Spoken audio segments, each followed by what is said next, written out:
ভয়ঙ্কর কিছু খবর আসছে, যে খবর অনভিপ্রেত, যে খবর এতটাই খারাপ খবর যা না আপনি শুনতে চাইবেন না আমরা বলতে চাইবো, কিন্তু অস্বীকারও করতে পারবো না। যেমন দমদমের বেদিয়াপাড়ার ঘটনা, বিসর্জন, কালী পুজোর বিসর্জন দিয়ে আসতে গিয়ে মাঝ রাস্তায় একজন আরেকজনের গায়ে পেট্রোল ঢেলে আগুন ধরিয়ে দিল। এবার ভাবুন, কয়েকজন মিলে একজনকে প্রকাশ্য রাস্তায় এত ভিড়ের মাঝে পেট্রোল ঢেলে আগুন জ্বালিয়ে দিচ্ছে, আশপাশে সবাই দাঁড়িয়ে দেখছেন, কেউ এগিয়ে আসছেন না। কেন? এসব প্রশ্ন তো উঠবেই। প্রথম প্রশ্ন, কি হয়েছিল একটু ডিটেলে জানতে চাইবো। অনুপ রয়েছে সরাসরি আমার সঙ্গে। অনুপ, এক্স্যাক্ট লোকেশন কোথায় হয়েছিল, কি হয়েছিল একটু জানতে চাইবো প্রথমে।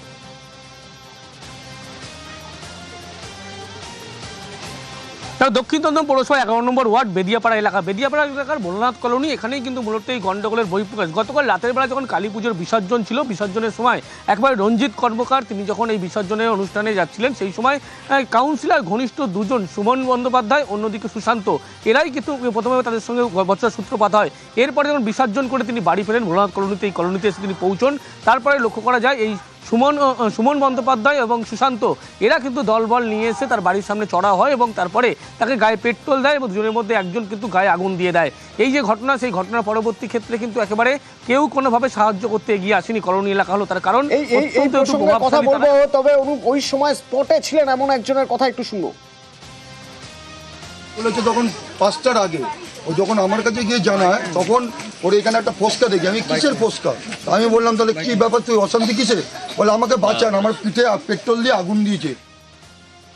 কাউন্সিলর আমাকে এসে বলছে তুই নাকি শাহজাহান বলেছিস, হুমকি দিচ্ছে। আমি আমাদের 11 নম্বর কাউন্সিলরকে আমি শাহজাহান বলিনি, কিন্তু যারা করছে এরা শাহজাহানের থেকে বেশি। ঘটনাটা আমি দেখেছি ফার্স্ট, তখন ওইখানে আগুন জ্বালিয়ে চলে যায় ভোর 5টা বাজে। আমার বাড়িতে গিয়ে বলছে আমাকে বাঁচান। আমি তখন কি বলছি, তোর কি হয়েছে? বলছেন আমাকে 3 জন পেট্রোল দিয়ে আগুন দিয়ে দিয়েছে। আমরা আতঙ্ক, সত্যি আতঙ্ক আছি।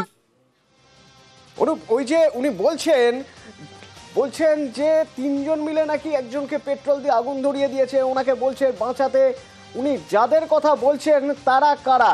এই প্রশ্নের পিছনেই হয়তো উত্তর লুকিয়ে রয়েছে যে কেন এত মানুষ সেখানে দাঁড়িয়ে থাকার পরেও কেউ এগিয়ে এলেন না।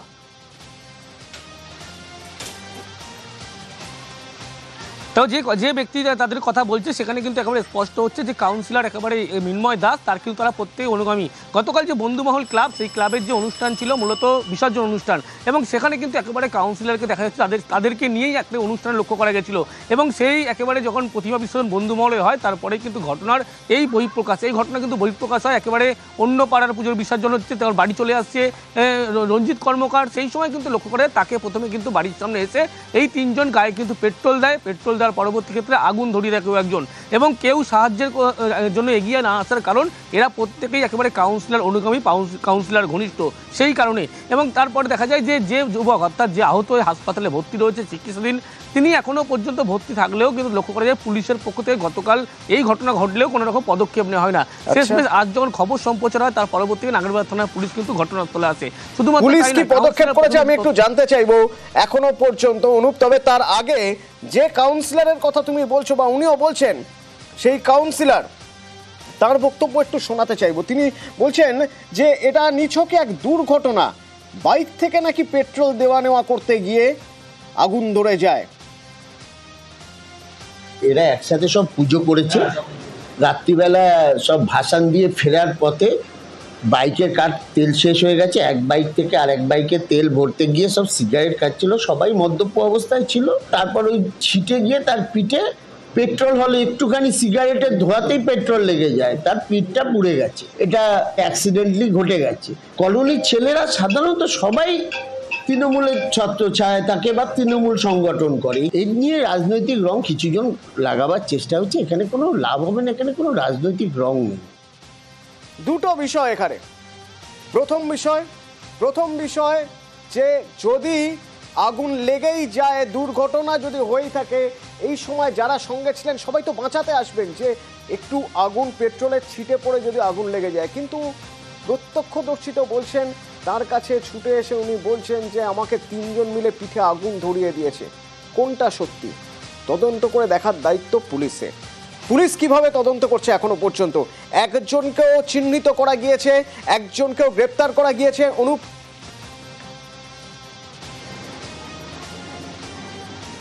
দেখো যে তিনজনের নাম উঠে আসছে প্রত্যেকে কিন্তু চিহ্নিত এলাকার মানুষজন, প্রত্যক্ষদর্শী তারাই করেছে। তারপরেও পুলিশের পক্ষ থেকে কাউকে গ্রেপ্তার করা সম্ভব হয়নি, যেহেতু কাউন্সিলরের পক্ষ থেকে একেবারে দুর্ঘটনা বলে তথ্য খাড়া করা হয়েছিল। তার পরবর্তী ক্ষেত্রে দেখা গেল খবর সম্প্রচার হচ্ছে, পুলিশের পক্ষ থেকে পদক্ষেপ নেওয়া হচ্ছে। কি পদক্ষেপ? শুধুমাত্র পুলিশ ঘটনাস্থলে আসলো, এলাকায় আসলো এবং গতকাল কি ঘটনা ঘটেছিল এই সম্পর্কে বেশ কিছু বিবরণ নিয়ে চলে গেল। কিন্তু এরপরে কাউন্সিলর যারা ঘনিষ্ঠ তারা বেপাত্তা, তারা গতকাল রাতের ঘটনার পরেই পালিয়ে গিয়েছে। তাদের খোঁজে কিন্তু ইতিমধ্যেই পুলিশের পক্ষ থেকে খোঁজ করা হচ্ছে, এমনটা বলা হচ্ছে। যদি ঘটনা কোনো ইয়ার্কি বা কোনো কিছু হবে সেক্ষেত্রে কিন্তু ঠাট্টা বা ইয়ার্কি হলে সেক্ষেত্রে দুজন অভিযুক্ত বা তিনজন কেন পালিয়ে যাবে? এই তিনজন কাউন্সিলর ঘনিষ্ঠ, ঘটনা ঘটার পরবর্তী ক্ষেত্রে যখন এই ঘটনা সামনে আসে তারপর থেকেও তারা পালিয়ে যায়। যদিও পুলিশের পক্ষ থেকে ইতিমধ্যেই তাদের চিহ্নিত করা হচ্ছে, তাদের খোঁজে খোঁজ করা হচ্ছে, এমনটাই কিন্তু স্পষ্ট করা হচ্ছে। অনুপ, আরেকটা বিষয় একটু বোঝার চেষ্টা করব। ঘটনা ঘটেছে পরশুদিন ভোর রাতে, পুলিশ প্রথম তদন্ত শুরু করেছে কখন?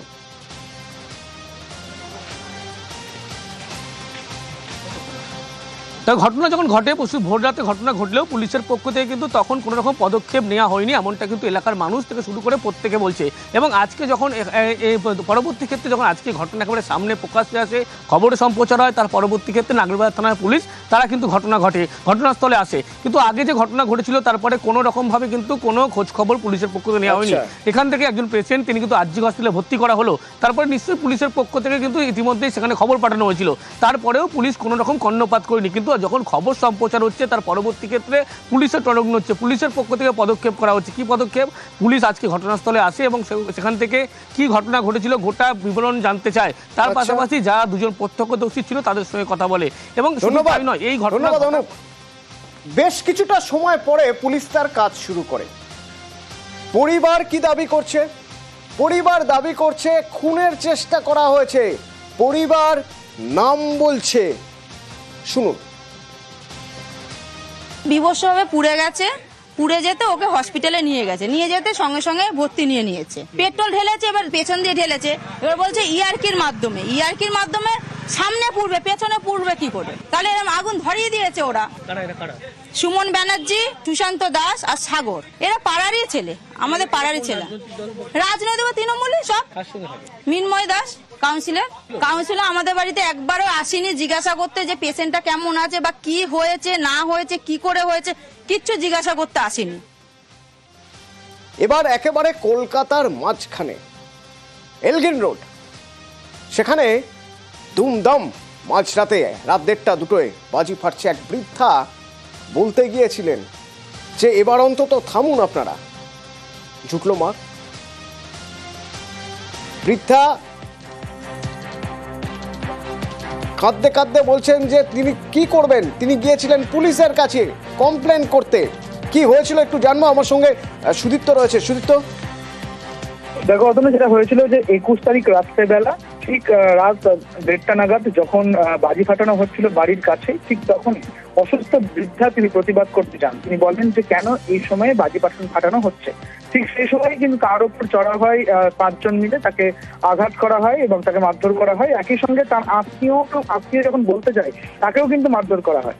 এই পরিস্থিতিতে ভবানীপুর থানায় অভিযোগ দায়ের করেন বৃদ্ধা এবং ঠিক 21 তারিখ রাত্রিবেলা ঠিক 2:30 নাগাদ কিন্তু তখন থানা থেকে তাদের বলা হয় যে আপনারা চলে যান, এই সময় কোনো রকম ভাবে কোনো অভিযোগ নেওয়া হবে না এবং উদাসীনতার একটি প্রশ্ন কিন্তু উঠছে। এবং আজকে 23 তারিখে তখন যখন গেলেন থানায় এবং আজকে সকালবেলা যখন বৃদ্ধা এবং বৃদ্ধ দুজন মিলেই থানায় গিয়েছিলেন এবং আজকে কিন্তু অভিযোগ নেওয়া হয়েছে ঠিকই, তবে এখনো পর্যন্ত বেলা যখন গড়িয়ে গিয়েছে বিকেল 5টা 13, এই সময় পর্যন্ত এখনো পর্যন্ত কিন্তু কোনোভাবেই কোনো তদন্ত হয়নি। যে 6 জনের নামে অভিযোগ রয়েছে তাদের কোনো জিজ্ঞাসাবাদ নেই বা তাদের কোনো আটক বা গ্রেপ্তার কিছুই করা হয়নি। অর্থাৎ পুলিশের পক্ষ থেকে উদাসীনতার চরমে, তা কিন্তু একেবারে স্পষ্ট। ধন্যবাদ।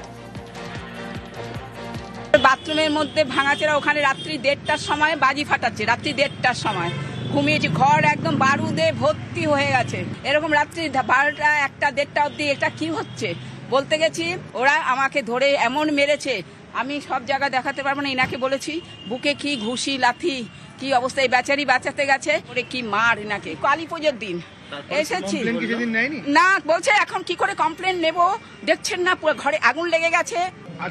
না সেদিন